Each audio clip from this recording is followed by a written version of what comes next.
जो काला कानून है ये वकीलों के मान सम्मान अधिकार और हितों का हनन कर रहा है। मैं ये कहना चाहता हूँ कि एक वकील जो प्रैक्टिस करता है कोर्ट के अंदर, तो उसके पास फ्रीडम होना सबसे ज़्यादा ज़रूरी है। एडवोकेट के फेवर में कोई चीज़ है ही नहीं, तो फिर कल को जो समाज में बुराइयां होंगी, कुरीतियां होंगी, उनके लिए आवाज़ कौन उठाएगा? नमस्कार, आप देख रहे हैं न्यूज़ जनहित। इस समय मैं मौजूद हूँ करकड़दुमा कोर्ट में और हाल ही में जो सरकार ने एडवोकेट अमेंडमेंट बिल जारी किया है, उस बिल के तहत वकीलों के आचरण, उनके अधिकार और उनके संवैधानिक अधिकारों को लेकर उनको काफ़ी नियमों में बदलाव के लिए बिल जारी किया गया है। इस बिल के तहत इस बिल में ये कहा गया है कि कोई भी वकील अब हड़ताल नहीं कर सकता और साथ में ही अगर कोई वकील कोर्ट का बहिष्कार करता है तो उस पर सख्त कार्रवाई की जाएगी। तो सबसे बड़ी बात इसमें ये निकल कर आती है, यदि कोई क्लाइंट झूठे दस्तावेज पेश करता है तो उसकी पूरी जिम्मेदारी है वो वकील के ऊपर आएगी। उनको कॉम्पनसेशन भी जो है काफ़ी हर्जाना भी भर सकता है। तो इसी विषय को लेकर आज मैं इधर करकड़दुमा कोर्ट में आया हूँ। अब अंदर चलते हैं, वकीलों से बात करते हैं कि उनका ये विरोध प्रदर्शन क्यों हो रहा है। मैम, इस बिल का सीधा असर वकीलों पर पड़ रहा है और आप इस बिल को लेकर आपने क्या राय है कि जो बिल सरकार ने पेश किया है, अभी तो ये हालांकि सदन में पेश हुआ है, अभी इसको मंजूरी नहीं मिली है, तो इस बिल पर आपका क्या कहना है? मेरा कहना यही है, सरकार को ये बिल है जो वापस लेना चाहिए, क्योंकि ये बिल बिल्कुल भी एडवोकेट के फेवर में नहीं है। क्योंकि अगर एडवोकेट के फेवर में कोई चीज़ है ही नहीं, तो फिर कल को जो समाज में बुराइयां होंगी, कुरीतियां होंगी, उनके लिए आवाज़ कौन उठाएगा? हम ही तो उठाएंगे। जब हमारी आवाज़ आज के टाइम में दबा दी जाएगी और हमें बाउंड कर दिया जाएगा आवाज़ उठाने के लिए, तो कल को फिर कोई आवाज़ ही नहीं उठेगी। फिर तो यहाँ की जो सरकार है वो निरंकुश हो जाएगी और सारे में समाज में अराजकता फैल जाएगी। ये भी बोलना चाहते हो?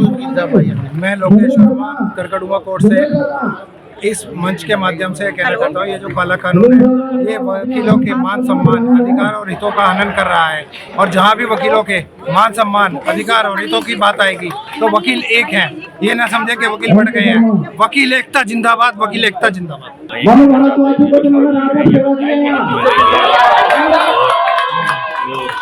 सरकार कर रही है इस चीज को लेकर, मेरी रिक्वेस्ट है सरकार से कि इस कानून को लेकर कोई विड्रॉल ले और एक कंडीशनल पॉलिसी एक्सटेंड करे और जिसके द्वारा वकील अपने काम पे दोबारा जुड़े। सरकार ये सोच रही है कि वकील इससे पीछे हटेंगे तो यह बिल्कुल नहीं है। वकील सारे एकजुट हो चुके हैं, अपनी स्ट्राइक के लिए भी जाने की बात चल रही है और कल को सरकार को इस चीज से दिक्कत आएगी।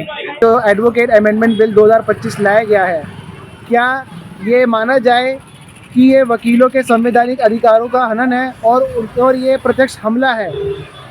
बिल्कुल, मैं ये कहना चाहता हूँ कि एक वकील जब प्रैक्टिस करता है कोर्ट के अंदर, तो उसके पास फ्रीडम होना सबसे ज़्यादा ज़रूरी है।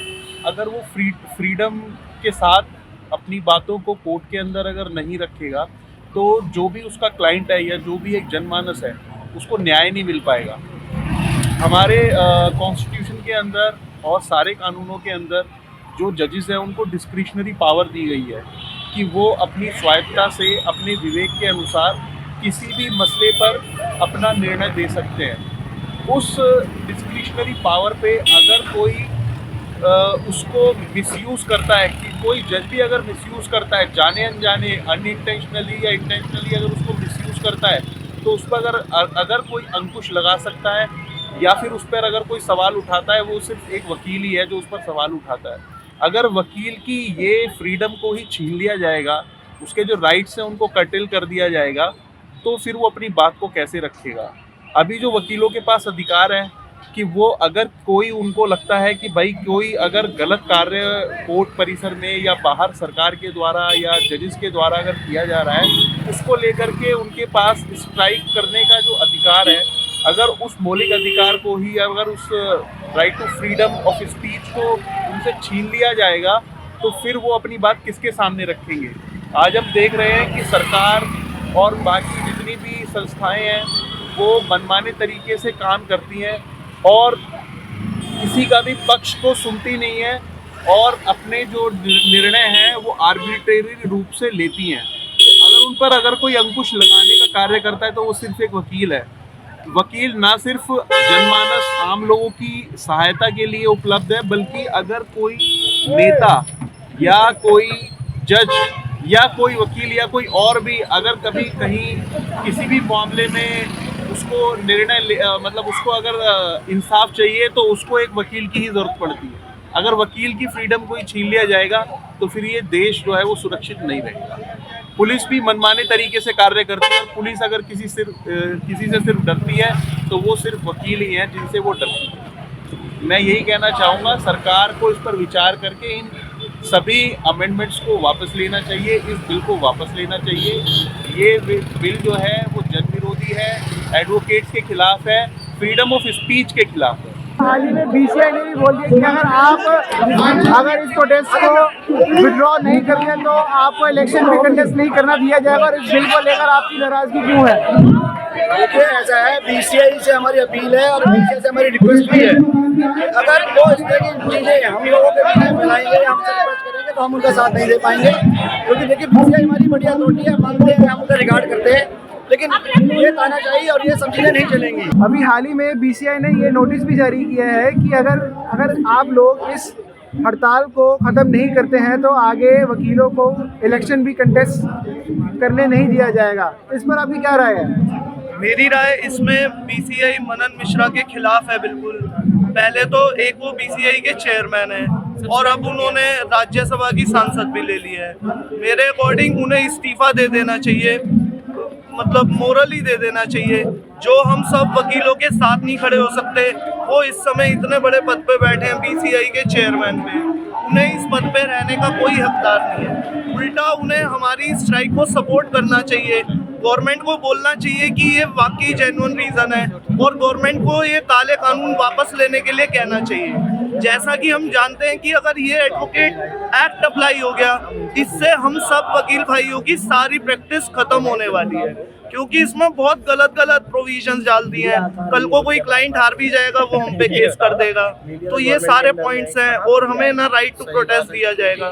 बीसीआई का ये बिल्कुल साफ शब्दों में गलत फैसला है।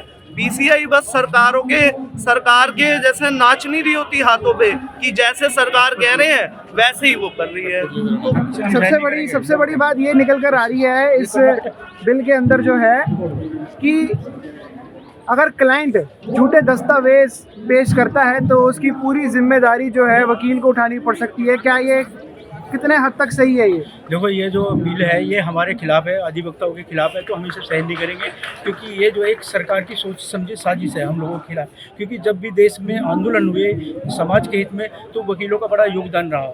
जब देश आज़ाद हुआ था तो उस टाइम में भी डॉक्टर BR अम्बेडकर, गांधी जी, नेहरू जी, ये जितने भी सरदार वल्लभ भाई पटेल सारे अधिवक्ता लोग थे और उन्होंने देश को आज़ाद कराया। और आज भी हम इस बिल को पास नहीं होने देंगे। मेरा सवाल ये भी है कि जो अगर किसी भी क्लाइंट का अगर वो झूठे दस्तावेज पेश करता है और उसकी पूरी जिम्मेदारी जो है वकील को उठानी पड़ सकती है, तो सही बात है, बिल्कुल सही। आपके कानून के वकील के ऊपर पड़ेगा, जबकि ऑर्डर पास करेंगे जज और उसका हर्जाना भुगतना पड़ेगा, वकील भुगतना पड़ेगा। इसलिए काले बिल को हम चाहते हैं कि ये आए ना, लागू ही ना हो, वापस लो।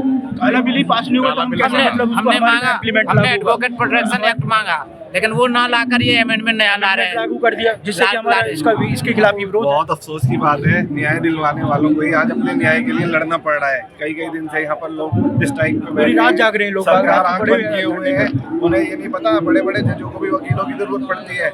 आज इस पॉइंट पे आगे इन्होंने वकीलों को बिल्कुल दरकिनार उनके हाथ पैर काटना चाह रहे हैं। हम बिल का पूरा विरोध करते हैं। पूरे इंडिया का वकील एक साथ है और इसे किसी भी कीमत पे लागू नहीं, वकील एकता जिंदाबाद।